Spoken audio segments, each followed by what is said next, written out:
The Luminara Gala was the most prestigious event in the known galaxy. Representatives from 200 star systems gathered aboard the massive orbital station that floated between Earth and Mars, a neutral ground where diplomacy sparkled as brightly as the champagne. Lisa adjusted the neural translator behind her ear and surveyed the grand hall with her three eyes, each one processing different wavelengths of light. Her crystalline skin refracted the ambient glow into dancing rainbows across her ceremonial robes.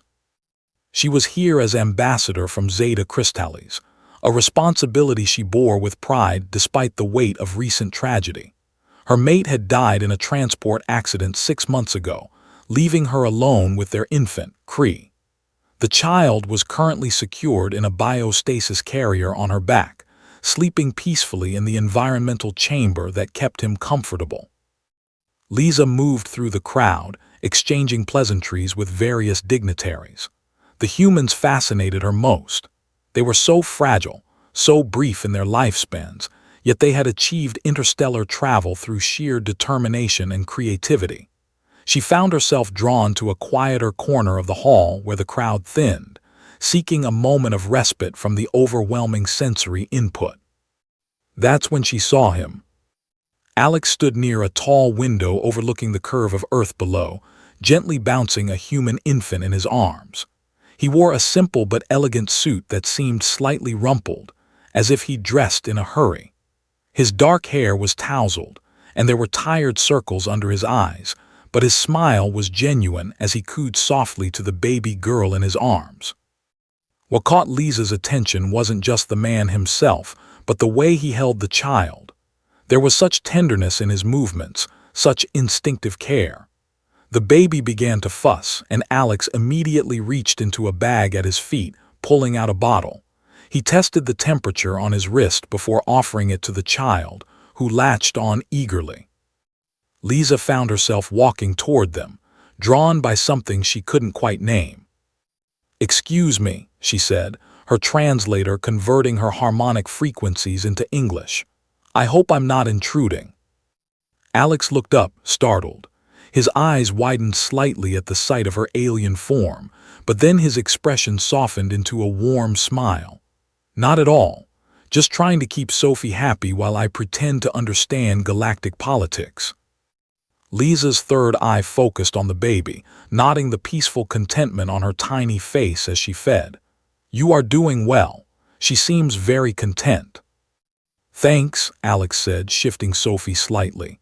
"I'm Alex, by the way, Dr. Alex Chen.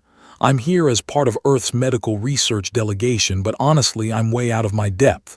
I'm a pediatrician, not a diplomat." "I am Lisa, ambassador from Zeta Crystallis." She gestured to her back. "I also have an infant, my son Cree." Alex's face lit up with interest. "Really? How old?" "Approximately 7 of your months in equivalent development." "Sophie just turned 6 months last week." Alex's smile dimmed slightly. "I've been doing this alone since she was born, her mother. She didn't want to be part of this." "I understand," Lisa said softly, her voice carrying harmonics of sympathy that needed no translation. "My mate died 6 months ago. I raise Cree alone now." A moment of understanding passed between them, transcending species and culture. They were both single parents navigating an impossible universe while trying to give their children the best possible start. Cree chose that moment to wake, emitting a high-pitched harmonic cry that made several nearby glasses vibrate. Lisa quickly moved to a seating area, Alex following instinctively. She opened the biostasis chamber and lifted her son out. His crystalline skin was softer than hers, still developing its full refractive properties. His cries intensified. "He's hungry," Lisa explained, reaching for the nutrient synthesizer in her diplomatic pouch. But her hands trembled slightly, a sign of the exhaustion she'd been hiding. She'd been awake for 37 hours straight, managing crisis negotiations on behalf of her planet. The synthesizer slipped from her fingers. Alex caught it reflexively, his human reflexes surprisingly quick. "May I?" he asked, holding up the device. Lisa hesitated. In her culture, allowing another to feed your child was an act of profound trust, reserved for family. But something in Alex's gentle competence, in the way he naturally balanced his own child while helping another, made her nod.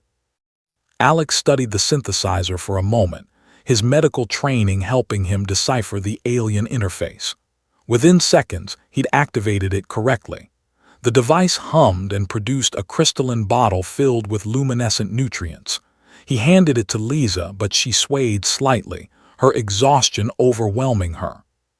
"When's the last time you slept?" Alex asked, concern evident in his voice. "Sleep is not a priority when your world's mining rights are being negotiated." "May I?" Alex asked again, this time gesturing to Cree. Lisa's 3 eyes widened. No human had ever held a crystalline infant. Their physiology was completely different. Cree's body temperature fluctuated based on emotional state, and his skin could produce sharp edges if he became distressed. But Alex's eyes held only kindness and understanding. Another parent offering help to a fellow parent. Lisa nodded. Alex carefully took Cree in one arm, still balancing Sophie in the other with practiced ease. He settled both infants against his chest, supporting their heads with the natural instinct of someone who'd done this countless times. Then he brought the crystalline bottle to Cree's mouth. The crystalline infant latched on and began feeding, his harmonic cries subsiding into contented thrums. His skin softened and glowed with a warm blue light, a sign of comfort and safety. Around them, the gala continued, but several delegates had noticed the unusual scene. A human holding an alien infant, an ambassador trusting an outsider with her child. Whispers began to ripple through the crowd. "That's Ambassador Lisa's son. A human is feeding him. I've never seen cross-species childcare before. The crystallines never let outsiders touch their young." Lisa felt the weight of hundreds of eyes on them. Her diplomatic training screamed at her that this was irregular, unprecedented, possibly even scandalous. But her exhausted mind and grateful heart overrode protocol. "Thank you," she said quietly, sitting beside Alex. "No problem," he replied, smiling down at both bobbies. "They're surprisingly similar once you get past the obvious differences. They both just want to feel safe and loved." A Zeta crystalline elder approached, his ancient form glittering with concern. "Ambassador Lisa, is this appropriate?" Before Lisa could respond, Alex looked up calmly. "Forgive me if I'm speaking out of turn, but I'm a pediatrician. Children need care, comfort, and nourishment. Species doesn't change those basics. And sometimes parents need help. There's no shame in that." The elder studied Alex for a long moment, his multiple eyes processing this human who spoke so confidently about universal truths. Then, to Lisa's amazement, he laughed, a sound like wind chimes in a crystal cave. "The human speaks wisdom," the elder said. "Perhaps we have been too rigid in our traditions." Word spread quickly through the gala. Within an hour, the image of Alex holding both human and crystalline infants had been broadcast across the galaxy. What happened next was unprecedented. Delegates from other worlds began sharing their own stories of single parenthood, of struggles with childcare while managing diplomatic duties. A Andromedan counselor confessed she'd nearly declined her position because she couldn't find care for her offspring. A Martian representative admitted he'd brought his child to negotiations hidden in his diplomatic case because his culture viewed parental duties as weakness in leaders. The conversation shifted. What had been a gala focused on trade agreements and territorial disputes became something else entirely. A dialogue about family, about the universal challenges of raising children, about the need for systems that supported parents rather than forcing them to choose between their responsibilities. Alex, still holding both bobbies, found himself at the center of an impromptu coalition of parent delegates from across the galaxy. They gathered in a circle, sharing experiences, offering advice, and for the first time in galactic history, acknowledging that perhaps the needs of children should be considered in diplomatic policy. Lisa watched in amazement as hardened negotiators cooed over Sophie and Cree, as warriors shared stories of midnight feedings, as beings from 100 worlds found common ground in the universal experience of parenthood. The Grand Chancellor herself approached, a towering figure from Rigel 7. Ambassador Lisa, Dr. Chen, what we are witnessing is remarkable. Perhaps this gala should mark a new beginning, not just for trade agreements but for family policy across the allied systems. Alex looked at Lisa, who looked back at him. Without words, they understood what the other was thinking. "May I make a suggestion?" Alex said, his voice steady despite the attention of the most powerful beings in the galaxy. Sophie had fallen asleep on his shoulder, as had Cree. "What if we established a galactic family support initiative? Standardized parental leave, childcare facilities at diplomatic stations, support networks for single parents across species lines." "We could start an exchange program," Lisa added, her voice gaining strength. "Different worlds have different approaches to childcare. Sharing those could benefit everyone." The Grand Chancellor nodded slowly. "This is not what I expected from tonight, but it may be exactly what the galaxy needs." As the evening continued, Alex and Lisa found themselves drafted into an emergency committee to draft the framework for what would become the Galactic Families Act. They worked side by side, their sleeping children nestled in a shared care pod that had been hastily provided, bridging not just the gap between their species, but between old ways of thinking and new possibilities.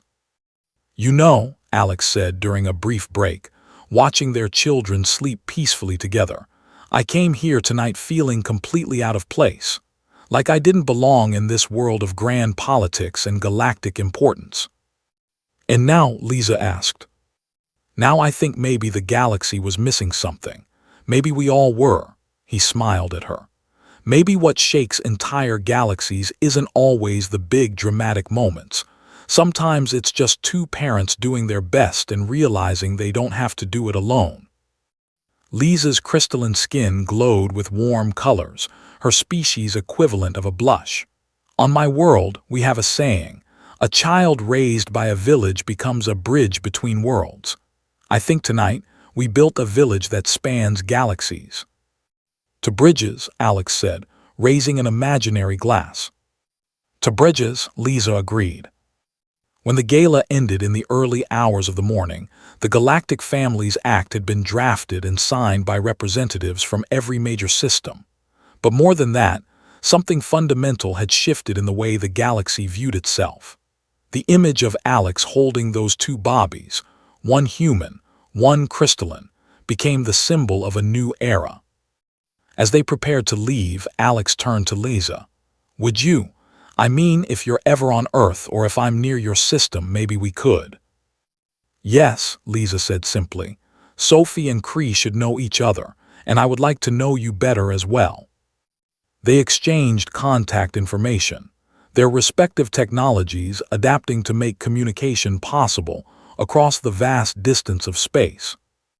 As Lisa carried Cree back to her ship and Alex took Sophie home to their apartment in New York, both felt something they hadn't experienced in months: hope.